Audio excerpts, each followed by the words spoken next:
Miracle astrology நேயர்களுக்கு வணக்கம். மேஷராசியில் பிறந்த சில பிரபலங்களை இப்பொழுது பார்க்கலாம். அதற்கு முன்னதாக மேஷராசி பற்றிய சில தகவல்களை பார்த்து விடலாம். ராசியின் அதிபதி செவ்வாய். அஸ்வினி, பரணி, கிருத்திகை நட்சத்திரம் ஆகியவற்றில்தான் பிறந்திருப்பார்கள். பெரும்பாலும் நீர்நிலைகள் உள்ள ஊர்களில் பிறந்திருப்பார்கள். ஆனால் மேஷராசி என்பது நெருப்பு ராசி, சரராசிகளில் ஒன்று. சூரியன் உச்சமாவது இந்த ராசியில்தான். அதே ராசியில்தான் சனி நீசமாகும்.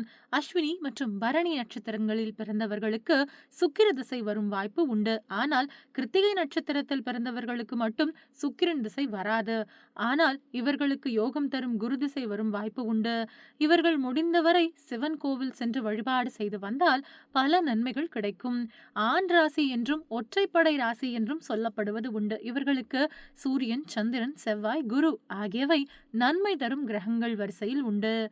சிவப்பு நிறம் அதிர்ஷ்டம் தரும் என்றும் பவளம் ராசிக்கு உரிய ரத்தின கல் என்றும் சொல்லப்படுவது உண்டு. இப்பொழுது இந்த மேஷ ராசியில் பிறந்த சில பிரபலங்களை பார்க்கலாம். நடிகையும் பாடகியுமான ஆண்ட்ரியா, நடிகை அசின், நடிகை லக்ஷ்மி மேனன், நடிகை ஜெயா பச்சன், ஸ்மிருதி இரானி, நடிகை ராணி முகர்ஜி, நடிகர் பிரகாஷ் ராஜ், நடிகர் சித்தார்த், பெரும் கோடீஸ்வரரும் ரிலையன்ஸ் அதிபருமான முகேஷ் அம்பானி, அஜய் தேவ்கன், பிரபுதேவா என்று இவர்கள் எல்லோரும் மேஷராசியைச் சேர்ந்தவர்கள்தான். இவர்களை பற்றி மட்டும் சொன்னால் போதாது. நடிகர் அஜித், சூர்யா, தனுஷ், ரஜினிகாந்த், கமலஹாசன், ஐஸ்வர்யா ராய், த்ரிஷா, விக்ரம் போன்றவர்களும் எந்த ராசி என்று தெரிந்து கொள்ள வேண்டும். அது மட்டும் போதாது. எந்த பிரபலங்களுக்கு அஷ்டமச்சனி, ஏழரை சனி நடக்கிறது என்று நீங்கள் கேட்பது நமக்கு கேட்கின்றது. அது எல்லாம் ஒவ்வொரு ராசி பற்றியும் வீடியோ போடும்போது மற்ற பிரபலங்கள் பற்றியும் பார்க்கலாம். இப்போதைக்கு சிலவற்றை தெரிந்து கொள்ளலாம். நடிகர் தல அஜித்திற்கு அஷ்டமச்சனி, நடிகை கார்த்திகாவிற்கு அஷ்டமச்சனி நடக்கின்றது.